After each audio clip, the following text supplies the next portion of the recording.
Bonjour, 13 juin 2017, 2 jours après le premier tour des législatives. Je pense qu'on peut faire déjà un bilan peut-être intéressant de cette séquence électorale, même si elle n'est pas terminée. Le premier tour, il est très positif, hein, je ne veux pas vous faire attendre. Ce bilan est très positif en fait pour les nouvelles générations, pour les classes populaires. Donc il s'est passé 3 choses, je crois. Il s'est passé 2 choses certaines, importantes, très importantes, et une autre chose dont on ne connaît pas encore le sens. Première chose, c'est, pour moi qui suis vieillissant, donc le très grand nombre d'électeurs qui ont refusé l'Union européenne. Aujourd'hui, aux élections, on peut dire franchement, je refuse l'Union européenne, j'en ai rien à faire, alors qu'il y a 10-15 ans, vous étiez insulté, haï, vous étiez rejeté pendant 3 jours, et vous risquiez d'être démoli, vous risquiez d'être rejeté par les médias définitivement. Là, pour la première fois depuis extrêmement longtemps, donc, on a eu des gens des candidats qui ont pu dire ouvertement on ne veut pas l'Union européenne, on n'aime pas ça, on veut en sortir. Pour moi, je dis ça par rapport aux jeunes, les jeunes ne s'en rendent pas compte, mais pour moi c'est vraiment très très important, c'est un bouleversement. France Insoumise et surtout le Front National sont des partis de jeunes, donc, et ce sont eux qui ont le plus refusé l'Union européenne, bien sûr. Donc les jeunes générations, faisant presque 50% des électeurs, disent ouvertement que l'Union européenne, ils la refusent ou ils n'en ont rien à faire. C'est un bouleversement, hein, c'est vraiment encore une fois un choc dans notre vie politique française. Si nos jeunes ne veulent pas de l'Union européenne n'a pas d'avenir, c'est une certitude. C'est une question de temps. Deuxième phénomène très impressionnant qui s'est passé, c'est la réponse de nos élites à cela. Comme toujours, on aurait pu dire, soit la majorité des gens pour le référendum de 2005, soit une très grande majorité de nos jeunes ne veulent pas de l'Union européenne, donc il faut vraiment changer de politique. Eh bien non. Ce qui s'est passé, donc la réponse Macron, c'est les plus diplômés se sont unis pour continuer la même politique, cette fois-ci en précarisant ouvertement, en voulant ouvertement précariser les plus faibles sur le marché du travail, donc les travailleurs, les moins diplômés, les sans diplôme. Ça a été ça la réponse. D'un côté, on a les jeunes qui commencent à dire on ne veut pas de l'Union européenne, on n'en veut plus. Et la réponse, ça a été, de la part des plus diplômés, c'est vous aurez la poursuite de cette Union européenne en vous précarisant en plus. La politique de Macron, c'est de la précarisation de ceux qui travaillent, des salaires plus bas apparemment, des conditions de travail plus dures et une augmentation du chômage. Voilà, ça aura été la réponse à l'envie de vivre des jeunes, manifestée pour le premier tour de la présidentielle. Et troisième point, alors là où je n'ai pas de conclusion nette, c'est le premier tour des législatives, une très très forte abstention, en particulier donc chez les partis de jeunes. Donc probablement, encore une fois, une très très forte abstention chez les jeunes et chez les travailleurs, chez les moins diplômés. Ils n'ont pas voté pour le Front National, ils n'ont pas voté pour France Insoumise.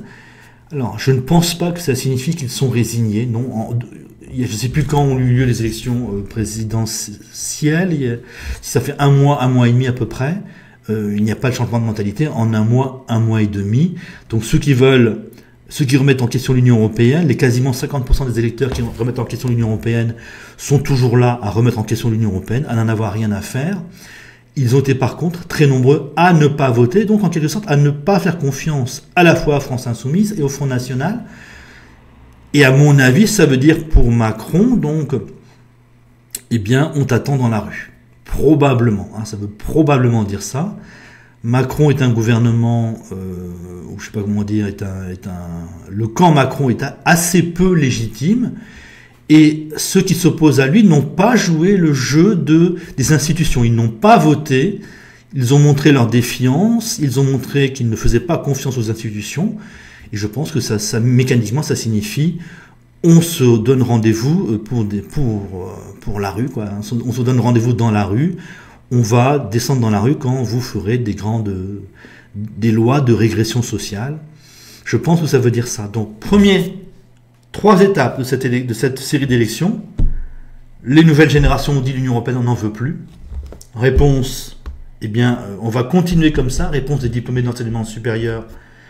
Vous avez la droite qui est toujours là, LR qui est toujours là, la droite des vieux, hein, toujours là. Cette fois-ci, c'est encore une fois les diplômés de l'enseignement supérieur qui ont gagné l'élection, qui ont dit non seulement on va continuer comme ça, mais on va vous écraser, et une réponse à l'abstention, une très grande abstention.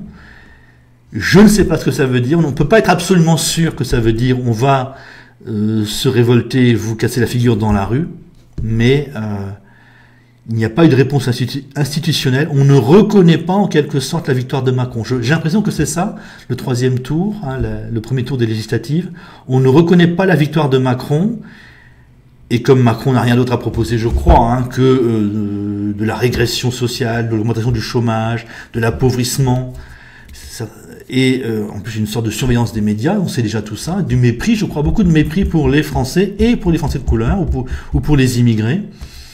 Donc on pourrait avoir un quinquennat violent. Là je crois que c'est le quinquennat maintenant des diplômés de l'enseignement supérieur contre les sans diplômes et les peu diplômés. Je crois qu'on entre, c'est le quinquennat de la lutte des classes. On entre dans un quinquennat de lutte des classes ouverte. Il n'y a plus de discours sur le rêve européen, on s'en fout, plus personne n'y croit vraiment.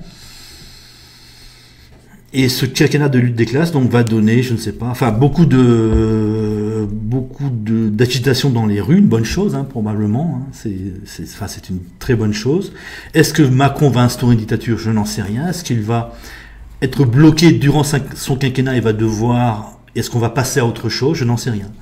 Mais c'est une élection très importante, je crois, qui nous fait passer dans un autre monde. Il n'y a pas de décomposition, recomposition. On a les plus diplômés qui méprisent ouvertement les moins diplômés. Et je crois que les moins diplômés ne vont pas se laisser faire. Je crois que c'est ça fondamentalement cette élection. Donc au fond des choses, on est un peu déprimé. Je crois que les patriotes sont un petit peu déprimés, je ne pense pas. Mais regardez bien quand même notre structure électorale.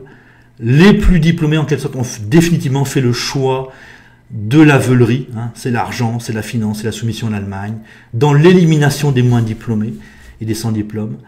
Donc la seule politique aujourd'hui possible, c'est refuser l'appauvrissement. C'est une lutte des classes, il n'y a que ça. Une droite identitaire n'aurait pas beaucoup d'électeurs, ne percerait pas, d'autant plus que la droite des vieux LR est pro-européenne. Donc il n'y aura que sur le plan politique une lutte des classes, il n'y aura que ça, il n'y a de place pour le moment qu'autour de la lutte des classes. Donc le Front National de Philippot, France Insoumise qui refuse la pauvreté, Dupont-Aignan sont bien placés, sont à leur place. Hein, voilà, nous entrons dans quelque chose de nouveau qui pourrait être assez brutal, assez brutal, donc donner soit une dictature, finalement, soit une révolte dans la rue assez sérieuse. Là, je me répète, bon, je vous salue, pour les patriotes qui sont déprimés, non, faut pas, c'est la vie qui continue, la résistance qui continue, et le premier tour de la présidentielle a montré que nos jeunes étaient bien là, qu'ils voulaient vivre, qu'ils remettaient tout en question, donc c'est très important, et malheureusement, le second tour de la présidentielle nous a dit les plus diplômés, le second tour de la présidentielle et le premier tour des législatives nous ont dit les plus diplômés veulent écraser les moins diplômés. Et c'est ça, en fait, je crois, le nouveau clivage politique essentiel des 5 prochaines années. Salut!